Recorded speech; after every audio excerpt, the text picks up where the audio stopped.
All right, try it. So, okay. So I'd like to welcome everybody. And Johnny's showing off his book in big screen and on the other there. This is a chat with Johnny Worthen, an author about his book of Kings, Queens, and Colonies that has recently made the bestsellers lists. And he's a member of our chapter, the Infinite Monkeys, here in Salt Lake City, Utah. And we wanted to have a chance to talk with him on a few things and ask some questions about his books. But first of all, Johnny, why don't you give everybody an introduction about yourself? I guess I should introduce myself too. I'm Dan Yoakum. I'm the president of the chapter, and I've known Johnny for a few years now. In fact, he's the reason why I'm part of the chapter and part of the League of Utah Writers. But we've actually worked together. I've reviewed a number of his books, including this one. And that's the reason why he asked me if I could kind of host this and kind of direct the chat. So, Johnny, tell us about yourself.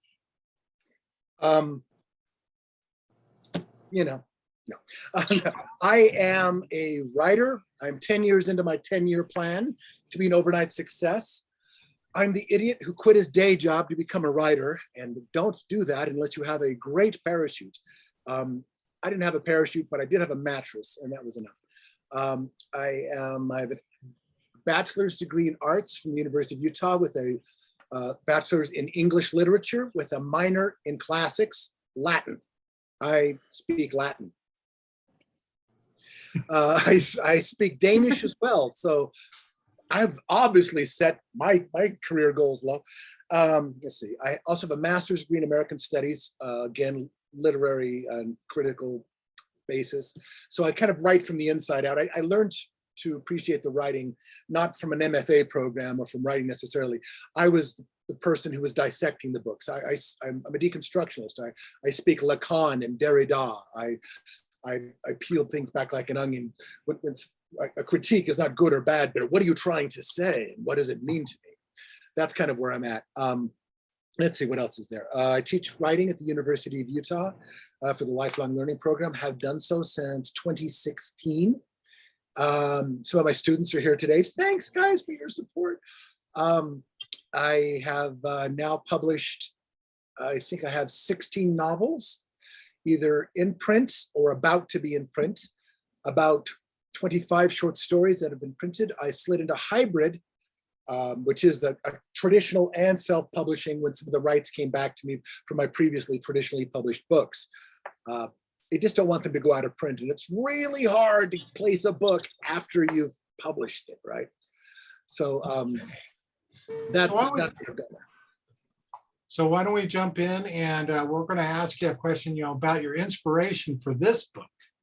Oh, I was going back to my notes, and I remember the first inklings of this probably 13 years ago, but in about 2015, I started actually working on the project. And my inspirations were kind of, well, I'd say threefold. The first one was Ursula K. Le Guin, if you can believe it, who, well, of course you can believe it. She's a wonderful author. But she, in her 2014, I believe it was the World Book Award. I forgot which award it was, a major award. And her speech went viral even back then, before viral was a thing. But she commented that capitalism seems inescapable, inevitable, but so did the rights of kings. And she encouraged all fantasy and fiction writers to try to envision a world beyond that. Because knowing, for example, that writers are the custodians and the creators of art and culture. We're often well ahead of the curve on that. We make the future. Just look at, the Star Trek tricorders now we all have in our pockets. Another was Naomi Klein, whose books do nothing if don't enrage you and scare you to death. She is a Canadian author of nonfiction, political firebrand. And the last is a wonderful author, and I tried to find her book to show everybody, but her name was Lee Miller. I don't know if she's still alive. I've been trying to contact her, but she wrote a fantastic book on Roanoke, the lost colony of Roanoke. And in her treatise, I mean, this has been done a million times, but she uncovered some information, some clues that suggested very clearly that Roanoke was not lost, but it was abandoned. It was betrayed. And as I'm trying to put all these pieces together, those are the three major pieces that came around. My rage at the world, the Ursula saying, write what we can do better, and Lee Miller giving me some kind of historical background. I thought of doing this as a historical book, but I'm a lazy man and I didn't like the ending of any of the stories I was researching, right? So I put it in the future to control where I was going with it. And pretty much planned out an entire trilogy, because everyone who grew up in my age was reading these trilogies. The Foundation trilogy at the time, Earthsea trilogy was all there was when I was growing up. And I found out there are more now. Dune, of course, Lord of the Rings. And so it's always been my desire to write trilogy. So I wrote one. And that's kind of where it got started. I never, one of those things you write it because you have to. I never thought it would be published. I always hoped it would be published, but I knew I had to try it. I couldn't figure it out. I won't lie. Spoilers. I couldn't find the utopia that writers probably wanted to find. But I kind of went out thinking, okay, what would the perfect world look like? I'll put that in the book. And I couldn't find it. But I knew I could do better. And that is as far as I go. And I do better. So that's where it came. That actually leads into a question that was asked. What world building did you do for your book? So you kind of touched on that a little bit here in your comments, what you were just saying. But what were some of the specific things you've done? Because what you've got in this book is a very unique solar system and a world structure there. So what was some of the steps you did to get to that point? Well, the world building was defined by the limitations of the time I was trying to echo. The first book particularly is a 80% echo of the events in the late 16th century. The battles between Prince Philip of Spain and Queen Elizabeth of England, the Armada. At the same time, we have the colony of Roanoke, the first English settlement upon the New World, upon North America, doomed to fail, the first attempt, should we say. And so I liked that particular construct. And since I was, but the background of this is other things that are happening at this particular time in our history. The rise of exploitive capitalism on a level we have never seen before. This was the birth of the biggest corporation ever in existence, the East India Company, and which makes the current Amazon things look absolutely minor in comparison. So this was actually a pivotal moment where, had we made some different choices, we could have done it. So with these limitations, I wanted to give a good background of all of that, to give us the same playing field, if you will, to make these decisions. With that in mind, I had to set it in the future and the past at the same time. Enter Coronon, the very angry central planet, sun here, with an EMP, and there's a series of events that happened on old Earth that you learn about later more and more as you go, but which are pretty clear early on, that we left Earth because, I mean, at the time, this was crazy. This was a crazy idea, Dan. Rich people built ships to leave the planet. I know, I was out on a limb. I swear to God, who'd have thought? So anyway, and so with that, I wanted to bring everybody's technology down to a level where they can actually interact in a similar method that might have happened in the 16th century, albeit face-to-face battles, more or less, ship fighting, and yet have enough difference between the different cultures to allow some differentiation. We had to have Enskari different from Hyrax as England was from Spain. And of course, on the planet Temple, the religious seat, similarly. And I brought in all I knew. And then everything else kind of filled around it. And I've always been a huge fan of steampunk. I don't know why. I think steampunk is just cool. Again, it fits in perfectly to my, granted that's 19th century, but we can bring it to 16th. So I wanted to bring that. I thought that kind of technology would be good because I wanted to get rid of things like gunpowder and nukes, things that would basically mess things up. Nukes are being born here, but in a different way. So that was it. It was the limitations of the writing. And then the limitations, the setting was limited by what I wanted to create, if that makes sense. And the rest of it kind of fell into play by my own particular love of certain genres, steampunk, piracy stories. Okay. That's a long way to answer a question. I don't know. It came to me one night in a dream. Yeah, that's actually pretty good. You were telling us about, all these different aspects of what you had to do for this world and what you wanted to add into it. So you've mentioned, and I've seen that you've written horror, you've written mystery, you've written character study with a little bit of paranormal. This is your first dive into a big sci-fi. So what can you tell us, some of the differences that you came across in dealing with writing a science fiction novel versus what you've been writing before? I think when I was writing it, I didn't think I was writing a science fiction because I find that very intimidating. Here in Utah, we are surrounded. We have the great Brandon Sanderson. We have great fantasy writers over there, and I've always kind of been afraid to even go into those waters. And science fiction, same story. So when the story came out, I just started kind of writing what I thought would work. I tried to make it an alternate history kind of thought, but it didn't really work. I don't know.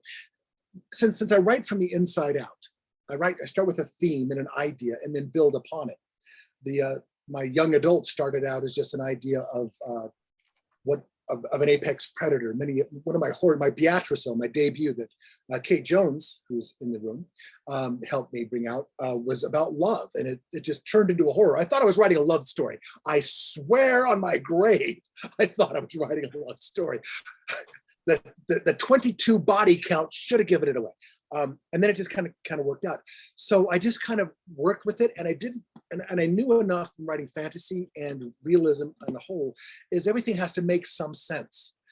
Deus Ex Machina is too easy to slide into. I mean, even the greatest fantasy writers like I'm going to say she who must not be named, J.K. Rowling, very much slid into this of having these magics that should have been able to fix things that didn't. And so I was careful of that, is to limit the technology as much as possible, to let the politics and the interpersonal relationships and the situation more than the technology create the rest of it. And then it turned into a science fiction or a speculative or something else. I'm not certain how it fell in, but it just kind of fell into that. I didn't go in thinking of what my genre is, but you're right, I should have. Actually, that's a great lead into another question that was given to me.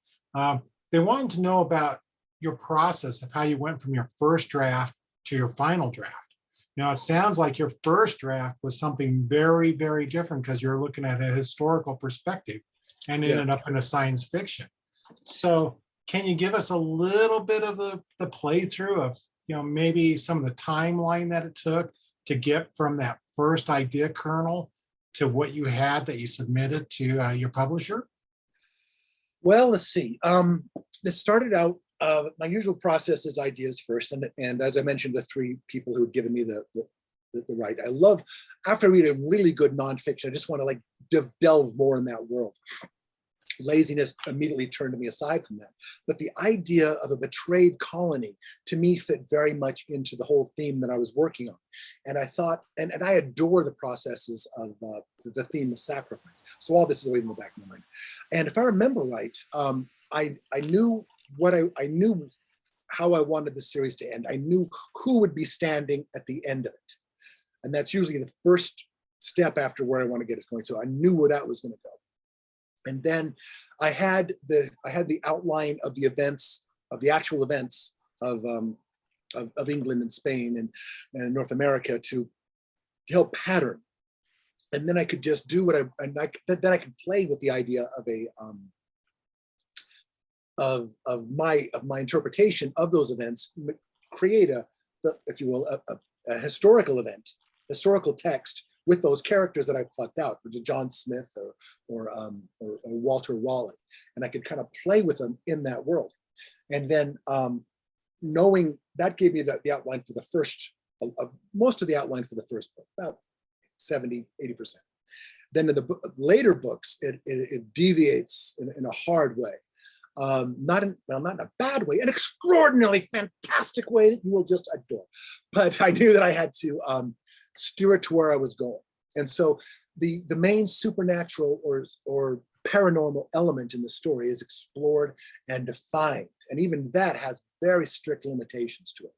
And the characters who play along with it and what their choices were would help steer how we get to the end, not necessarily change the end, because nobody was allowed to do that.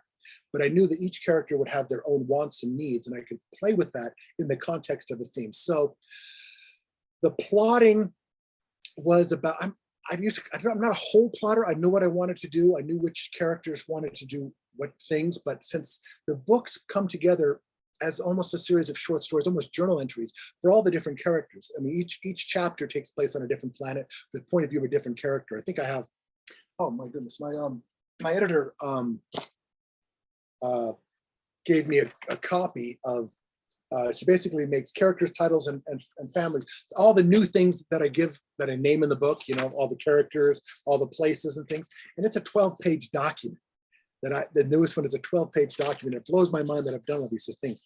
So anyway, I'm just saying that's hard to keep track of. So I keep a lot of copious notes, and I write it chapter to chapter, knowing what plot points I need to incorporate then, and then inspired to write the rest of it.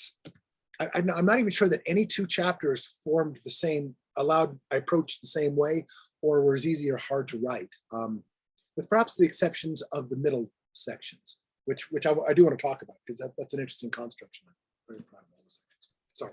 So middle sections. Yeah, I mean, I'll show you this in a second. But I don't want to dismiss your question because I don't think I've answered it.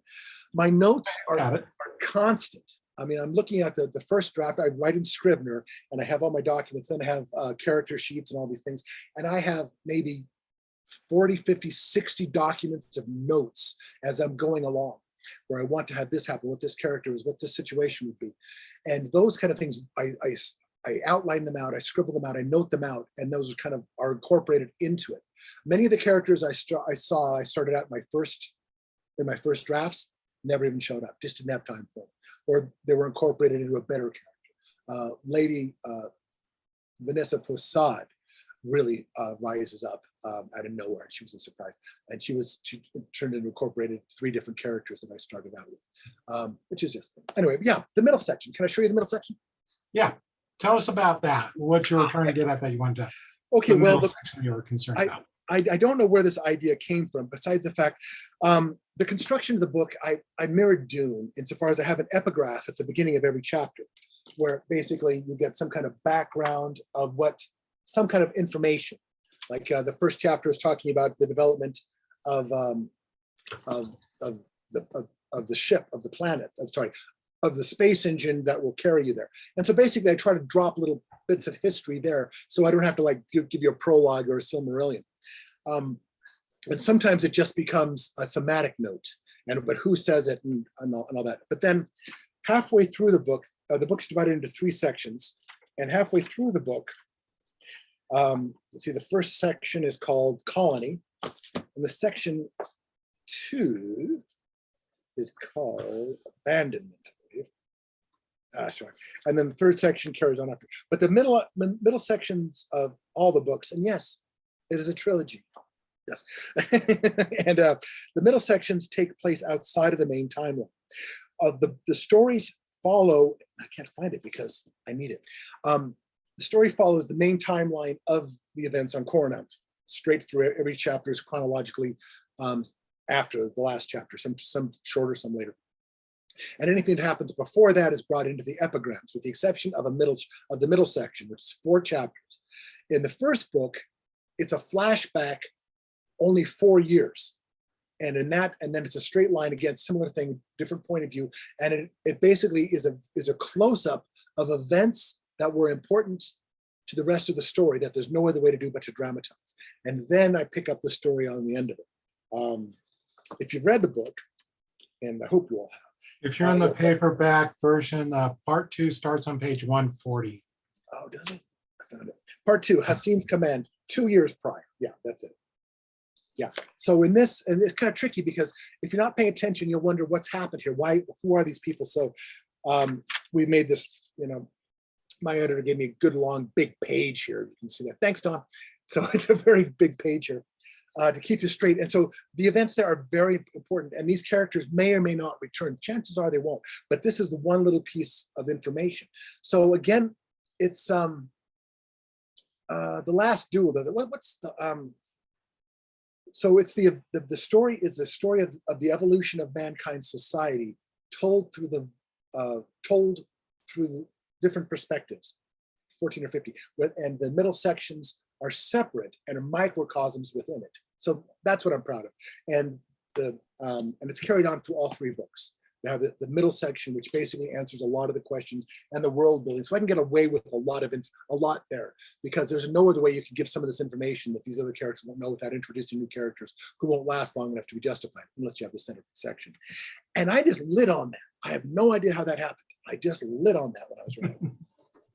Okay, so one of the things you mentioned there is each one, and this is something one of your readers actually pointed out to me also, is that each one of the chapters almost reads like a short story from a different point of view. So how did you decide whose point of view you were going to use? That's a great question. That's actually a very good question. In my classes now, I present for my advanced classes. I present what I call my scene outline, where I actually developed this in writing core now, where I write down what I want to have happen in this chapter. I call it scene, but it's a chapter. And one of the questions is, who's the primary POV? And that was always one of the most difficult problems. I usually knew which world I wanted to get back to and which plot I wanted to carry on to. But some of the stories I knew, some of the short stories, some of the scenes would be best told through another POV. And I had to rewrite a couple of them to do that. A case in point, I believe it's in the first book, there's a wonderful sword fight with Sir Ethan. And I didn't know who to give that to. And I knew where I was going to go. I knew what I wanted to have happen. I knew what I wanted to show emotionally in this scene, but I couldn't find the right character to do it, because I didn't want to be in the heart of it. I didn't want to be in the Queen or even Sir Nolan's eyes. I had to find someone else. And so that one took a while before I fell onto Jim Van Dusen, Sir Nolan's assistant, to be the witness for that one. And that also gave me a new opportunity to play with a new character, because as you're right, it's a short story. Each chapter is a short story, which allows me to bring up new characters, new life, new civilizations. Well, geez, I can't believe I fell into that. Don't laugh, Dave. You did that. But the idea is that when I get Jim Van Dusen in there, we can learn about how he's there, because he's kind of a secondary character throughout the book. And does he have a point of view?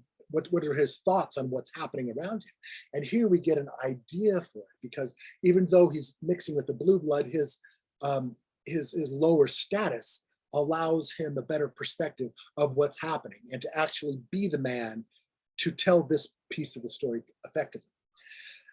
Then sometimes you can't put it off any longer. You flat out got to put the Queen first and foremost. Isabel, talk to us, and she needs to talk to us. And I love those scenes as well, because since you do visit the characters so infrequently, you have to get a lot into these chapters, not only what's currently happened, but where they were, how they reacted to previous things. So you have the sequel. If you're writers, scene and sequel. So we have to have a sequel for major events like this battle or that exile or this event. And then you have to carry on with the rest of it. And all the characters around in the thing have to be able to recognize what all the other characters are doing. I don't know how I did. It honestly was one of those situations where once you get into the groove of writing it, you can't put it down, because it's scary to do so. To pick it up, if I'd have put this down for more than a couple of days, I could have lost all the threads. So I was always immersed in it. And the characters would often just rise themselves for who needed to speak, mostly. Otherwise, there was some rewriting to do. But that's tough. Yeah, it is. I like the idea that you can't pull it out, because it's not something you very much have in the book is unusual in this sense. I like to call it, I've been compared to Dune, which is the greatest compliment I've ever had.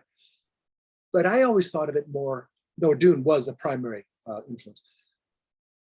Game of Thrones, but connected and works together and makes sense and ends. That's kind of where I thought more of it, because in Dune, you follow the same protagonist, which is a much easier narrative for the reader to find. And that is why I think this book is actually kind of a an outlier as far as narrative structure goes, because there is a lot of reading between the lines you need to do.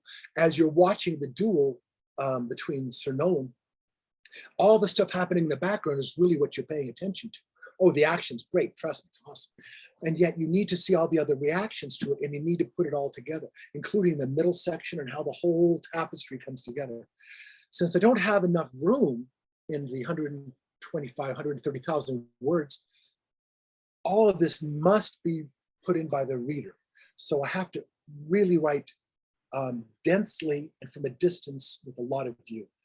So I think I'm so proud of it. I don't know if I could ever do it again. It's one of those things. Except you do have books 2 and 3 coming, so you have to do some of it again. I do. Okay, so yes, book backing up a 2 little. and book 3. I was going to back up a little bit. You mentioned that you had a theme of sacrifice, and that's something someone else mentioned is of looking at your theme. You say you like to write the theme, you like to start with theme, and you mentioned sacrifice. Are there other themes that you felt like you really hit on this? Yeah, I think all the best science fiction stories are also a commentary on current situations. So here I have also my biggest themes that I wanted to touch upon were, of course, a lot of them are setting wise, ecological disaster being first and foremost. Also just gross inequality, in the conceit of the unsettling, which is everybody leaves the world. The rich get to pick who they're bringing along, and they bring themselves and everybody they like, and they're carefully, almost eugenically choose the people to come along with them. Not that that matters an iota, because it's never it's never black against white. It's always rich against poor, and the rich wants us to fight for the small differences around us. So I wanted to explore the ideas of, for example, of slavery, of servitude, of indentured servitude. And I do a lot of that.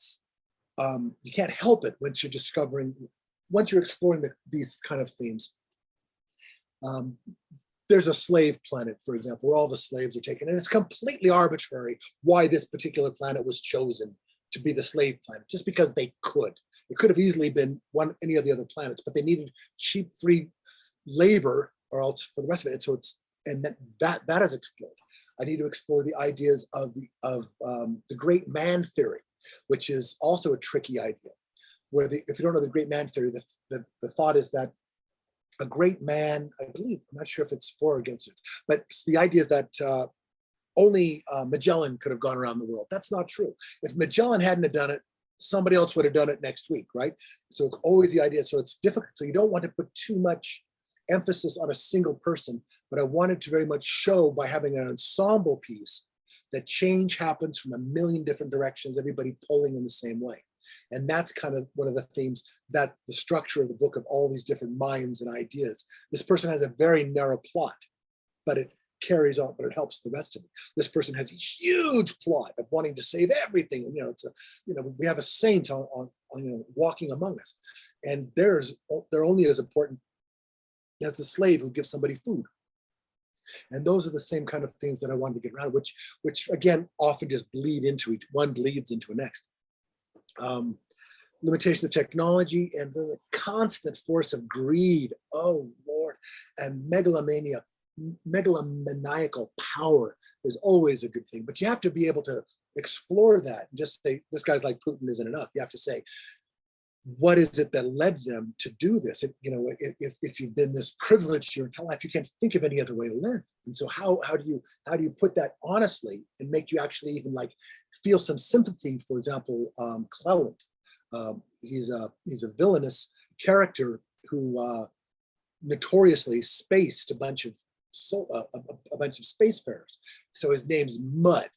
And then but immediately counteract that by showing other people doing the same thing and getting away with it. So it's all these ideas are rolling around. I don't think I got to everything, but I wanted to at least keep the mix stirred for these great ideas to people can ponder and see how they're affecting everything. So yeah, you start with the larger themes of how can we do better? What was happening at this time? How would this situation be here? And then you grab it. Each character kind of carries their own bags of theme, if you will. From, for example, one of the things that blew me away in my research is the founding fathers, the ones who are on Roanoke and Plymouth. They weren't necessarily running away to practice because they were being, Persecuted? Yeah, that's what we're thinking about. They weren't being persecuted so much as they wanted to persecute. And that freaked me out when I saw that. So they wanted to come to the world because they didn't like all the laws that England had to allow other religions to exist. So they'll make their own plan. And I thought, that's like the shittiest way to start a new world, and isn't it? So I didn't have a lot of I could wipe out the colony a little better knowing that was going to happen, or all the colonies, or burn this planet or that, and those kind of ideas kept coming up. Even though this is a good guide, their motivations still aren't evolved enough, and so that's what I play with. All right. Did I get to the question? I think that's the question. Yeah. So I'm going to jump into our chat here because we got a question here, and they said they really like your names, both for the location and the characters, but do you have a particular method for finding names? I do. Well, it depends what they were. The planets took me forever, and that was huge though. So if we could go down to all of them, the key planets, well, we have them here. The key planets, the red one, and again, my conceit also is that each of the planets are protected from the wrath of Coronam a little bit by a crystalline atmosphere that actually bends and changes light. So they have a red hue here.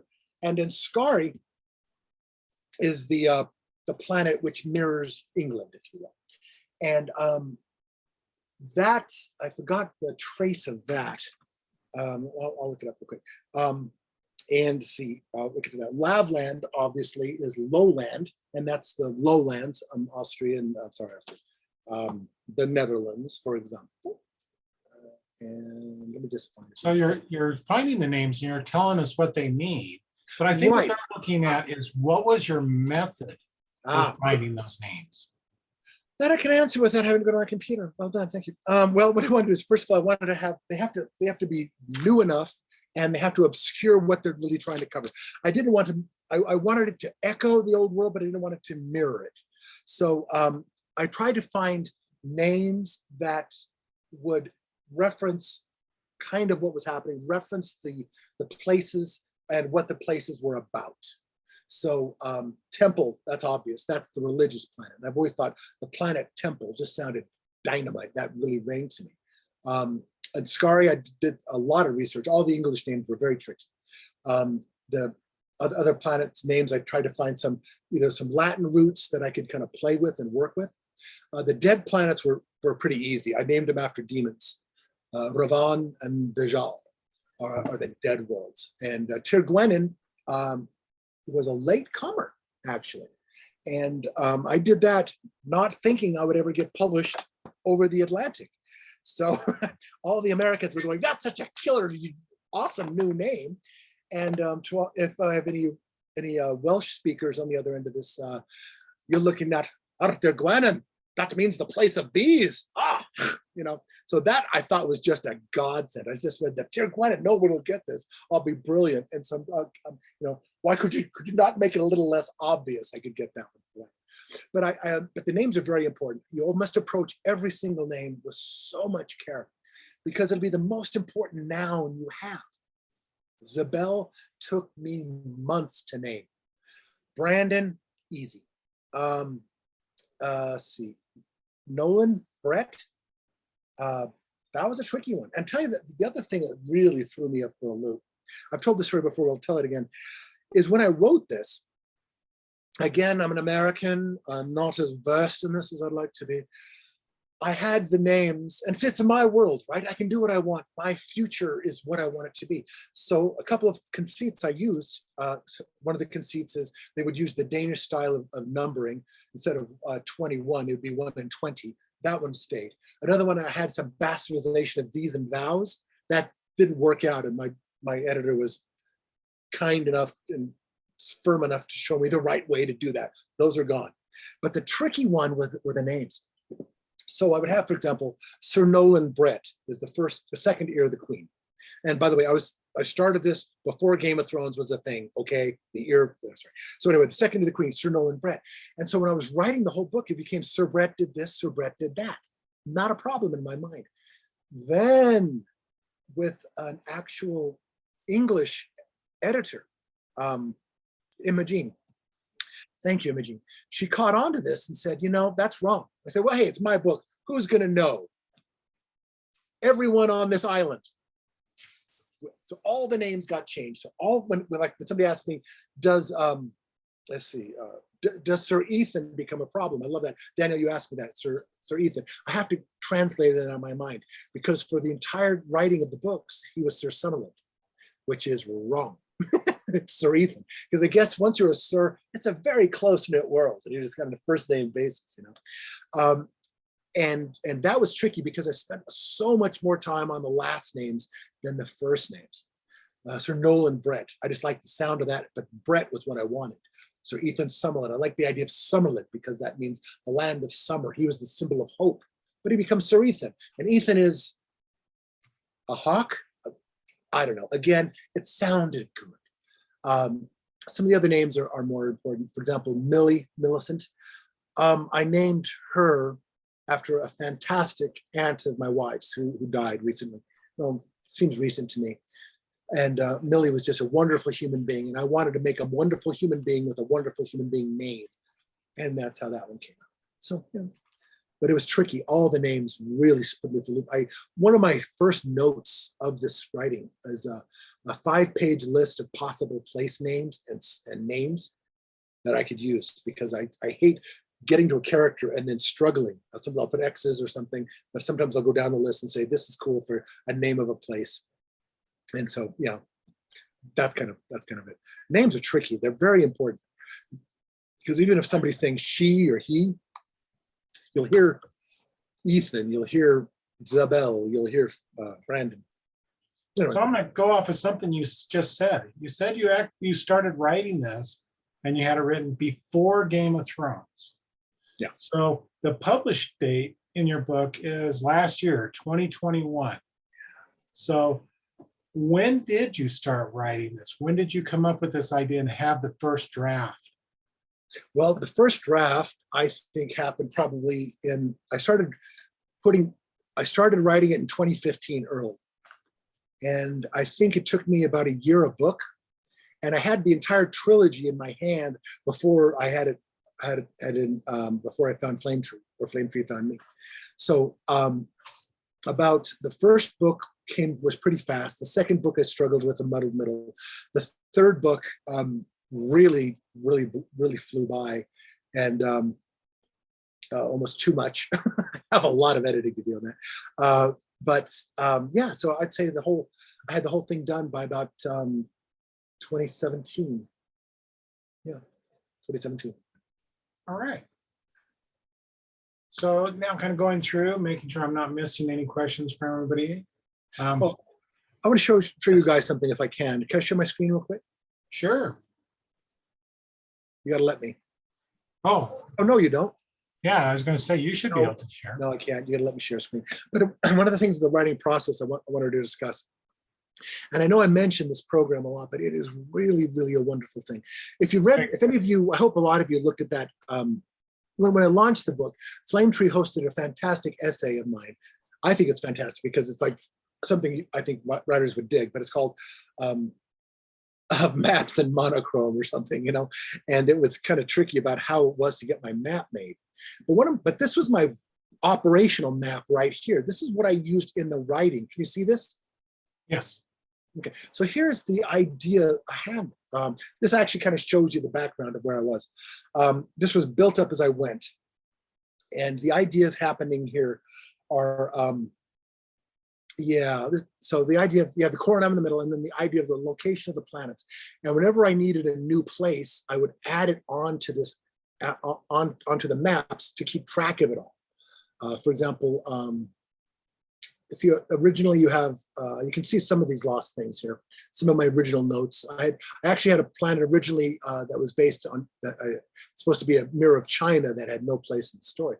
But take a look at Skari here, England on the left, the blue one. you can see that I broke it down into continents. So I ended up having 4 different continents. And each continent would have some major different problems. Southland is pretty much alone. And I kind of figured that was Australia, just kind of out in nowhere. But Dorothea, named after my mother, a lovely human being, who I don't know if she showed up today, but she might. And here we have all these different places. Newtorn, which makes a major issue. Uphaven, which is a second palace. Bilderboe Gatekeep, with all these different places. And this was wonderful. This little program is called Scapple. It's done by the same people that write, that sell Scrivener. And this is worth its weight. It's only like a $15 product. You own it forever. It's not like one of these things. We're going to check if you own it still. Hello, Microsoft. But this has been so wonderful, so helpful to keep track of everything. And you can see as it built, I mean, it started, every time as the story got bigger and bigger, and I had to go further and further around. And you can see, for example, some spoilers here. If you look carefully before I make it go away, like what's happening on Solangen? We don't know. We'll never know. So anyway, that's kind of the important. And when you're writing something this complex, I cannot tell you anything you can do to help you keep track of it. Do. The Bible, each character, I mean, I've got lists of characters and as much information as I can recollect or I can put down as I go when I need them again. That big map of the system, I also have 8 smaller maps like that of all the major characters within each of the different plot threads and what their situations are, who they like, who they don't like, and I color them black when they die. So again, but boy, it's one of those eating an elephant things. If I'd have done this under deadline, I'm sure I'd have died. But everybody wants to do it. So anyway, seriously, okay, that was the writer's point of view. Yeah, I don't know. Ask me something else. I'm choked. Well, I was going to say we've gone through 3/4 of the hour now. Okay. So I heard somebody mention that you've got a new cover for the book. That is true. That is true. I'd like, if I may, I could show that too. Yeah, this has just happened like recently. And this is kind of cool. Let's see if I can pull this in. Now, what I love about this is, well, I love everything about this. This is so cool, guys. They remember what they say about, and we're writers, most. I mean, if anyone has questions directly about the book, if anybody's read it, wants to totally take those. But think about, for example, the idea of writers, like 10 years into my 10-year plan. I don't know if I'm here yet, but boy, I'm closer than I've ever been. The bestseller thing, the international distribution. I get Google notes that somebody in Saigon has just pirated my book. Hey, cool. Like, Don, we got to talk about that. But if I can show you this, so having a new cover is just always so exciting. And I will share my screen by pushing this button. And without further ado, there it is. So that's book 2. That's book 2. I was misunderstood. I thought you had a new cover for book 1. Oh, So we're keeping with the same theme, and we've gone from green to red with these. And yep. Yeah, it's thematic, but I love the design on this. I got so lucky. I mean, the question, how much input did I have on this cover? I not much, but I don't need to, because look how sharp that is. I love the background, gives the whole idea on that. Very nice. And so this is first I've ever shown this to anybody. This is it. This is the debut. Second book. All right. I'll start pumping this out. So while we're doing that, there was another comment. Who do you think betrayed the Roanoke colony? Oh, that's clear. That's clear. The Roanoke colony. And come on, spill it. Well, the thing is, I echo it. If you haven't read the book, let's see. His name, I was trying to find my notes for this, and I would have answered that. Well, let's put it this way. With the theme of greed and capitalism and just any cost of it, it kind of goes without saying. So what the problem became is the idea of a charter. first of all, the Pope had come out and given the New World, split it between Spain and Portugal. Yay, go, thank you, Pope. And yet England wanted some of this wealth, so they started setting a colony, and they sent a royal charter with the first colony of Roanoke, which was the patron was Sir Walter Raleigh, the smoking guy. Now, he had so long to get his colony set up, or else he would lose his charter. If something happened to his colony, he would lose the charter, and someone else would get the charter and then be able to go and have all the riches of this new land. And Lee Miller did a fantastic job of tracing the clues down to all of this and to find out who it was and why. I kind of did the same thing in my book, followed pretty much the similar strain on that. And it comes down to greed. And according to the Lee Miller, when the Chesapeake colony, Jonestown, different place, don't confuse them. But when Jamestown was built, the colonists there actually saw the colonists from Roanoke in the woods. Hi guys, how you doing? Well, we're doing, we're living with the Indians now. It's kind of the situation. What happened, But their letters were actually edited. They were censored. They were not allowed to speak of that colony because had there been any survivors, there could be a court battle over the new colony. And there are different kind of things that just check off of the good mystery of what happened here. And one of the most key points was that Roanoke, well, two things. First of all, they were supposed to land in a place called Chesapeake Bay, which was really a nice place by all standards. Matter of fact, that's where the first colony does actually succeed.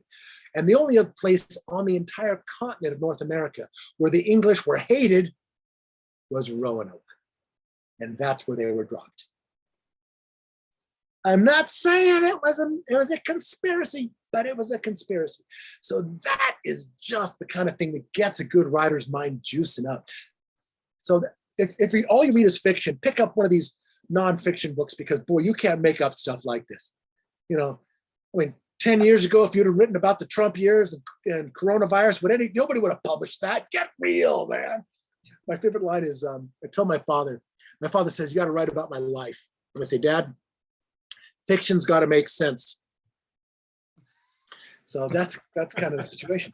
So anyway, when I got started with that, and I love the idea of it. I mean, Roanoke, if you haven't studied or looked into that, the idea of this colony just disappears. And when people come back, there's a strange word written on a tree and nobody's around. And it is just a tragedy with a capital T for everybody. So with that background, then you have that huge ego of an emperor and Prince Philip. And then you have the parvenu, Queen Elizabeth, who has no business being around. Let's face it, her dad did not want her to be queen. He was killing his mothers, so it was kind of all this fell together as just this, to me, it's one of those huge moments of history where everything's coming together. And if we could go back and change a couple things at that moment, it would have made all the difference. And that was the conceit for me to build on. And then I was just enjoying the craft. And I fell into epic speak. I don't know how I did it. Epic speak. Anyway, it's and then of course I have some of my favorite characters. Millie keeps coming around in different forms as Eleanor, or there's a character like her in What a Mortal Hand. I just find that's very important. And although later in my writing of the series, I started reading a lot about Buddhism, and some of the ideas I was playing with found a lot of echoes there. So it wasn't very hard to incorporate some of those into it because I've already kind of done it. The idea of a guru, the idea of meditation, and finding peace and something greater than the material world had to be first and foremost. So, and I really don't like Jeff Bezos. So. Okay, so as we're kind of getting near the end, we've seen the cover of book 2. When is do we have a date of when they'll be coming out? Even a rough one? Yeah, I wouldn't know who to ask. Oh, yes, I do. Don, do we have a date on that? Oh, should we unmute? We need to find him and unmute him. Yeah. Here we go. Can you hear me? There we go. January. January. We're pushing it to January. Okay, January. January. See, that's why you keep me around. I can tell you these things. That's it. January seems pretty good. So about a half a year away. Wow, that's farther than I thought. And then yeah, and then book 3 after that, which I don't have a cover for. But I mean, I recommend everybody write one of these things. This is one of those things where I was at a point in my career. I mean, I got into writing because of the bucket list thing, right? I quit my day job because I have a list of things I was doing in my life that I didn't want to do anymore. And the only thing on my bucket list that had always been there was write a book, become a writer. So I threw myself into that. And then there was a point in my career when I had some successes with Tony and Eleanor, and my horror was fun. And this was always high on my bucket list. I want to write, I want to join that group, I want to join the conversation. So you writers who are thinking I'll do it later, don't put it off. You'll be surprised. You really don't. Write 2 books, then write your masterpiece. How's that? That's my rule. We got another question in the chat. I'm not sure if it's really one for you or maybe for one of your editors. Are you planning on doing audio? I am.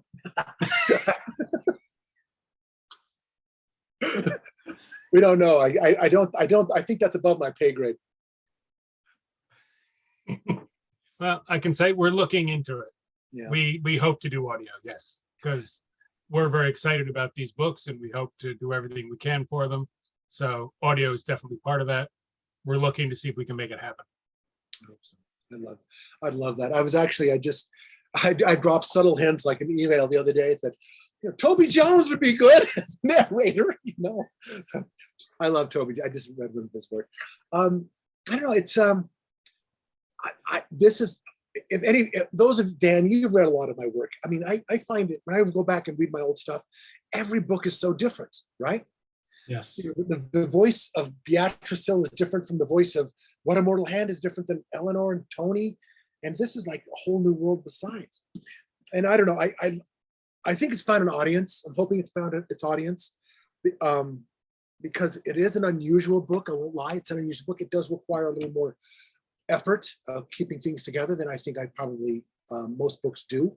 I put this on like an 11th grade level rather than a 6th grade level. I don't know. If only because I use words like mayhem. Turguenian, which is one, and marooned. And then, by the way, some of the great quotes I have in here. Part 3 is called Marooned, and I get to drop these absolute nuggets. If you don't collect quotes, you're missing out. Here's one of my all-time favorites, which I just think encapsulates where we are now and what my book is echoing. And this is the famous quote by Antonio Gramsci, an Italian socialist writing in prison back in 1930. Anyway, right. The old world is dying. The new world struggles to be born. Now is the time of monsters. You can't go wrong quoting Gramsci. Unless he sues us, then I've made a horrible mistake. What have I done? Well, you give him credit, so yeah. So anyway, as we're kind of getting near the end of our hour, and I think we've covered things. Looks like everything that's come through, you've answered the questions on. So we know when the book's coming out, and I do know you're going to be at the Quills Writing Conference in Salt Lake that first weekend in August. I am there. I'm also doing the Rocky Mountain Fiction Writers Conference in September. And of course, we have the Monkey Retreat. Those of you who want to come to a writing retreat in October, that's finalized. That's kind of fun if you want to come out and write. Just got back from StokerCon with Kate. Hello, Kate. And yeah, conference is the way to go. FanX? FanX. I'll be at FanX. Shilling a lot of these. Going to get some. Going to sell hundreds of these. Hundreds of thousands. And monthly, you can be joined at the Monkey Meeting. Oh yeah. Tell us about that, because this book club that we're having here on Zoom is actually we're kind of echoing that, right? Yes. So I'll kind of cover that real quick for people that don't know. We're the Infinite Monkeys from the League of Utah Writers. We're one of the genre writer chapters. We meet right now. We're meeting on Zoom just because of health concerns and trying to get everything kind of as the economy and everything comes back together. But we meet every second Wednesday of the month, doing a meeting, the only time except in August, because that's going to be right before the league's big Quills conference. That includes doing a presentation, and we have some really strong members. One of our members is Talissa Saints. She was voted and given the award this past year as Editor of the Year at a national editing conference. So to give you an idea, in our first one back in September, she's going to be giving us a presentation on sentence structure and the differences and how to use them and recognize them and so forth. Really looking forward to that. But we've got a lot of things going on. And then we do, on the fourth Wednesday of every month, we do our write-in, which also includes our book club that we do on a quarterly basis. And we hope to be able to do more of these type of things, of bringing in the author and talking with them. And also, this time we happen to focus on one of our own authors, and we're going to try to be doing a little bit more of that too, and kind of work like they did with the Inklings and kind of help build each other up. But we'll be looking at all sorts of other things. So if you have any questions, go ahead. Remind everybody who the Inklings were. Oh, in case you don't know, the Inklings is the writing group that hosted and was part of with C.S. Lewis and J.R.R. Tolkien as their two of their main members. One of the longest running writing groups that produced just hundreds, if not thousands, of articles, books, short stories, sermons, lectures, reviews, all sorts of different things. And one of the things they talk about is how they built each other up to keep it going and promote each other. And we really try to do that within our chapter. That's one of our big focuses. So if you do have any questions, would like to find out more about us, we do have a website. Just look up the LUW Infinite Monkeys. That's on there. Or we also have a Facebook page, the Infinite Monkeys, same thing, LUW, League of Utah Writers, Infinite Monkeys. And you can find us on Facebook. We have a newsletter that you can sign up for that goes out monthly. You do not have to be a member to join in on the Facebook group or the newsletter. Just kind of want to get involved, see what we're about. So you can come check us out. One of the things we do have coming up, like Johnny mentioned, we have a writing retreat in October. And we do that then kind of as a help kick off as people move into NaNoWriMo. And also we have a few other things coming up at the end of October from different groups, some different submission deadlines of local books around here, and also anthologies that we as the Monkeys do every other year. We put out an anthology, and that's our deadline. And we got a new one coming out for Kindred Spirits.